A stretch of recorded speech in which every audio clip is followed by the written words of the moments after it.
Assalamualaikum warahmatullahi wabarakatuh.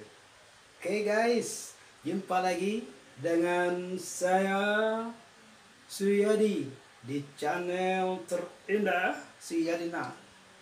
Sebuah kebahagiaan tersendiri para penonton channel terindah sekalian.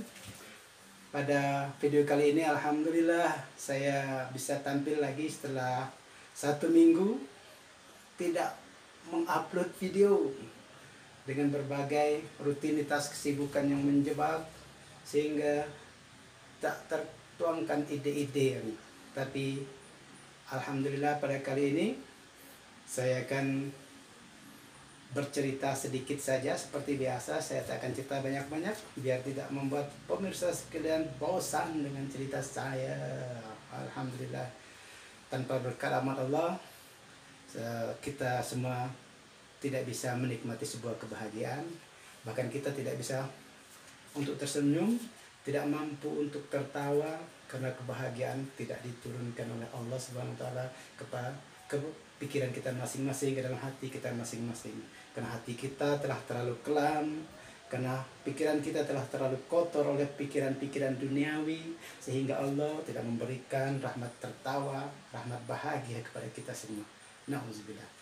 Untuk itu para saudara sekalian, dimanapun kita berada, dimanapun para pemirsa sekalian berada, jangan lupa untuk selalu bersyukur kepada Tuhan Yang Maha Esa, karena Sang Penciptalah yang telah berhasil, yang telah dengan anugerahnya memberikan kita kebahagiaan, memberikan kita hidup, memberikan kita nyawa.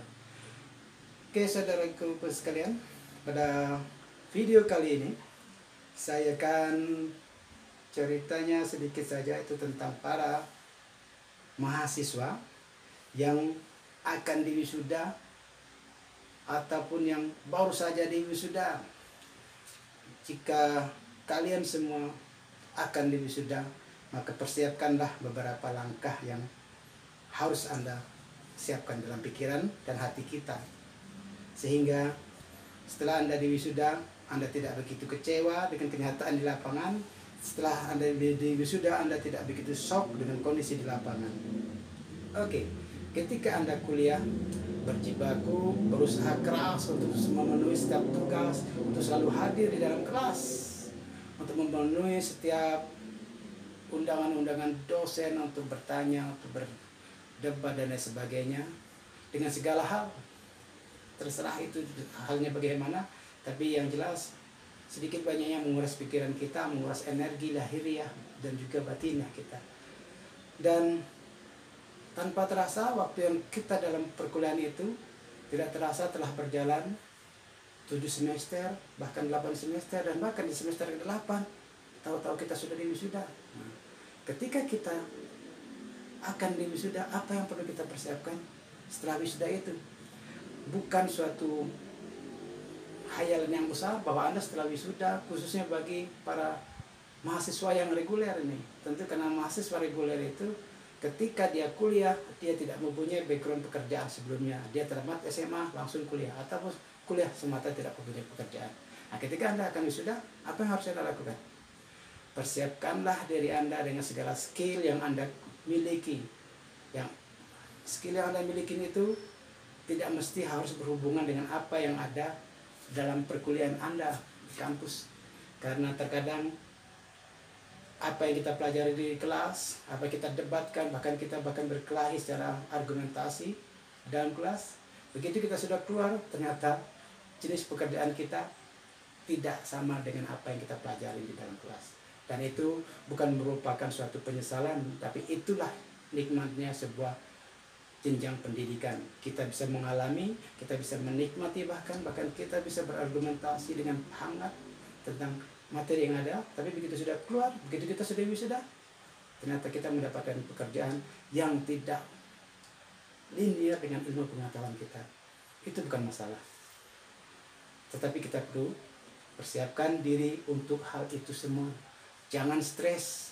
Saran saya, ketika Anda sudah wisuda, para freshmen yang baru tamat, yang baru diwisuda, saya sarankan yang pertama, untuk siapkan mental Anda dalam berkompetisi lagi mencari pekerjaan atau menciptakan pekerjaan yang sesuai dengan bidang Anda.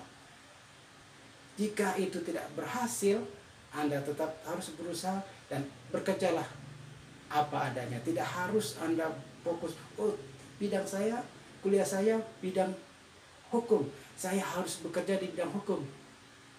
Jangan terlalu idealis yang seperti itu. Karena dunia pasar, dunia tenaga kerja itu telah diisi oleh beribu-ribu tamatan dari latar belakang yang berbeda-beda. Dan betapa juga kita alami banyak para sarjana hukum maupun sarjana ekonomi maupun sarjana agama yang menekuni bidangnya justru bukan di bidangnya. Contoh, misalnya kawan saya tamatan dari Fakultas Keguruan dan Ilmu Pendidikan, prodi bahasa Inggris, tapi dia berjibaku ternyata passion dia untuk mengajar tidak ada di sana, sehingga dia menekuni jiwanya yang berkeinginan dan memang sudah dijiwai pekerjaan dia saat ini menjadi tukang listrik, sehingga di kota Jambi ini sebagian besar banyak mengenal dia sebagai installer listrik, baik itu di tingkat rumah tangga maupun dalam tingkat perumahan-perumahan ataupun dalam tingkat pabrik.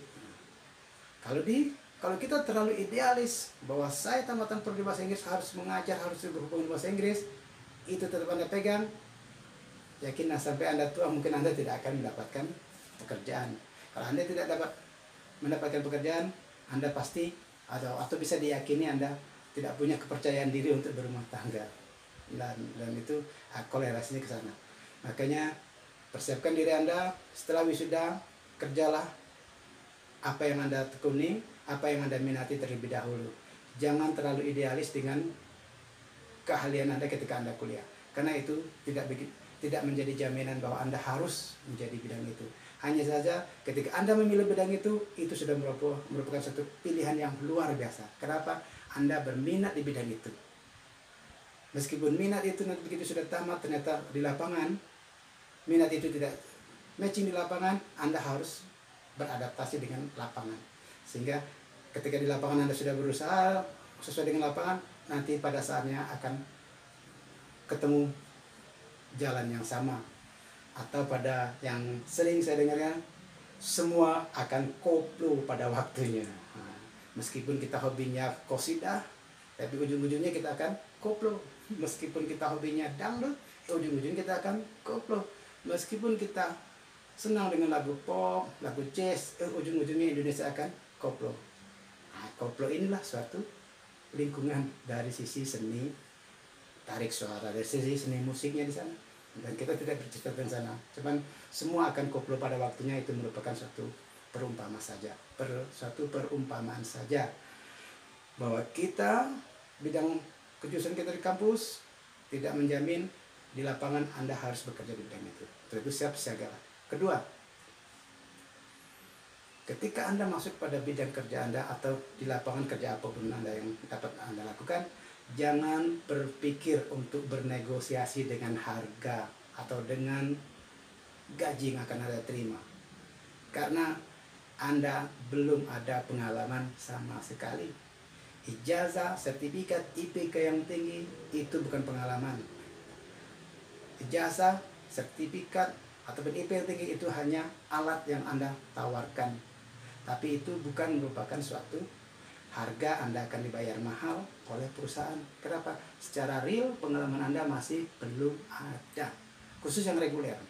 Kalau sudah reguler mungkin gelar sarjana itu hanya menambahkan nilai plus saja. Dan ketika gaji yang Anda terima itu rendah, di luar pikiran Anda, di luar khayalan Anda, jangan langsung mengundurkan diri. Nanti Anda tidak diterima kerja di mana-mana. Nikmatin saja dulu kerja di mana Anda yang diterima pada saat itu, dengan gaji bagaimanapun, survive lah, berusaha untuk meningkatkan kemampuan diri sehingga nanti akan karir terus meningkat. Dan jangan putus asa untuk selalu mengupdate ilmu pengetahuan, mengupdate skill-skill baru yang terserap di dunia maya yang terserat di sekitar-sekitar Anda untuk menambah wawasan Anda. Yang ketiga, tentu bukan urutan ketiga yang sehingga dia tidak menjadi penting daripada nomor 1 dan nomor 2. Yang nomor 3 ini backing yang paling utama, bahwa Anda hidup dunia ini selalu ada backupnya. Backupnya itu adalah Allah Subhanahu Wa Taala dan Rasulullah Shallallahu Alaihi Wasallam.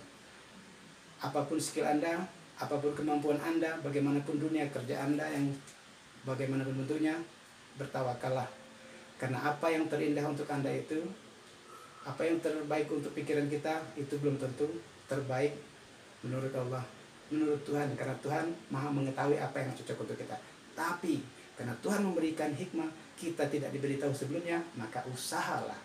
Jadi usahalah untuk senantiasa mencari yang terbaik untuk kita, sambil terus berdoa dan bertawakal kepada Allah Subhanahu Wa Taala bahwa semua akan indah pada waktunya. Ketika Allah setelah menuntun jalan Anda, dan tetap jaga kesehatan para subscriber sekalian, para penonton channel Sinar Terindah sekalian, tetap jaga kerukunan hidup berumah tangga, setialah pada pasangan Anda masing-masing, sayangi anak dan istri Anda, sayangi istri dan sayangi anak dan suami Anda dimanapun Anda berada, dan tetap jaga kesehatan. Wabah COVID-19 masih belum selesai, tetap memakan asupan-asupan bergizi sehingga stamina kita kuat dan kokoh, dan kita bisa beraktivitas sebagaimana biasanya, dan tetap bermohon kepada Allah semoga tetap diberi lindungan Allah Subhanahu Wa Taala. Demikianlah yang bisa saya sampaikan pada video kali ini.